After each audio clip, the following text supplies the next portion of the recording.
John Stamos' old house in Calabasas is on the market for $13 million. Kid Cudi also has a mansion up for grabs in Calabasas. He wants $8.5 million for that one. Today we're going to dive into some of the top celebrity real estate headlines from the last couple weeks. Plus, I snuck in a very cool house from New York. Let's do this. Now first, I want to start in Beverly Hills. Jane Fonda's former home out there just hit the market. They're asking $11 million, and this place is awesome. Jane lived here with her former partner, Richard Perry. They spent about 5 years in the home before selling it in 2018 for $8.5 million to the current owners. Interesting specs on this one. We've got over 7,000 square feet, but only 3 bedrooms. Here's what the house looks like from the street. You see you got a 2-car garage and definitely getting a little taste of mid-century modern here. Inside, we've got windows basically everywhere, and check these windows out. Okay, so if you look at the next picture, they're actually kind of like slanted out towards the landscaping. It's honestly a little bit weird. Like from this angle, it makes it look like the living room is literally falling over. This is pretty cool. It took me a minute to figure out what was going on here, but I think that this is actually a glass fireplace. It's a nice house. It's sitting on a great lot. It's got great views. Let me know what you guys think down in the comments. Is this one worth $11 million? Next, let's head over to Calabasas. The rapper Kid Cudi has got a mansion out here for sale right now for $8.5 million. Kid Cudi bought this house for $7.7 million back in 2021, but he's selling it off now along with a bunch of other belongings of his that recently were actually put up for auction. Why is Kid Cudi auctioning off all of his stuff? No clue. The house is sitting behind a couple of gates. This is what you see when you get up close to the front door. You got one of those Scarface dual staircases once you walk inside. Here's a couple shots of the kitchen.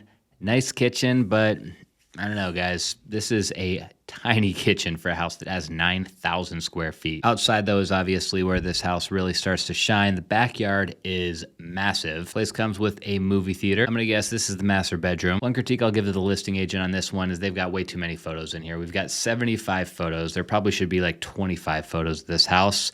They put like 3 or 4 photos of every room in here.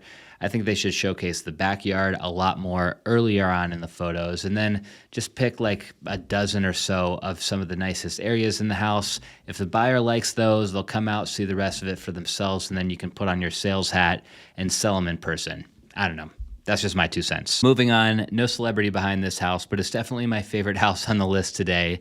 An all-glass home in New York's Hudson Valley just hit the market. A guy named Roy Allen built the home for himself back in 1957. Not surprisingly, Roy was a partner at a big architecture firm at the time. 4,000 square feet is just the right size. 3 bedrooms, 4 baths, that's plenty. But look at this place. First of all, you got trees everywhere, so a bunch of shade and shadows cast in every direction. It looks just as cool in the winter time as it does in the summer. I love how they put the dog as like a model in half these shots. Not a huge fan of the furniture, but that's an easy fix. The flooring and finishes are amazing though. I'm pretty sure on the floor we've got like a ground and polished concrete. On the wall we got all this book matched marble. And a big selling point of this house is not only how cool the house is, but also the fact that it is just 39 miles away from the hustle of the city. So you can live here or have this as a vacation home if you want some peace and quiet, but you're not far away from all the action if you need to get into work or whatever. For our last story of the day, let's head back to Calabasas because John Stamos' former home just hit the market out here again.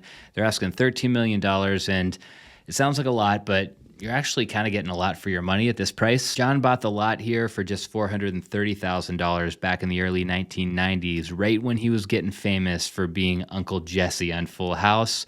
Then he went on to design a custom home for himself to live in. John moved out and sold the house in 2001, so he got to enjoy it for quite a while.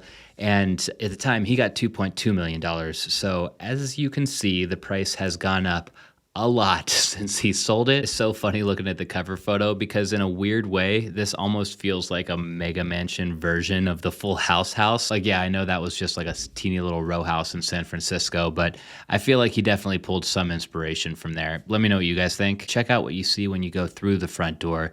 Look at this flooring and the material on the fireplace. What's crazy too is if you notice, they actually did the baseboards in the same material and the stair treads. There's a closer look at those stairs. Oh my God, they're a little busy, but that is beautiful. You got to admit, this is awesome. It's like a little speakeasy. In the kitchen, you can tell that John or whoever did this original build was absolutely obsessed with this stone material. Upstairs in the master bedroom, you've got more space than you'll probably ever need. So here's the main bedroom area. You got a little seating area over there in the corner. And inside the master bathroom, it looks straight up like a commercial salon or something. This is insane. They did a nice job with the finishes and everything overall, though. So my hope is that somebody comes along who loves what they did here. They don't tear this place down. They save what's going on, and they enjoy it for another 20 years. That's a wrap for this week's episode. Thank you guys for watching. If you enjoyed the video, don't forget to hit the thumbs up button down below before you go, and I'll see you next week.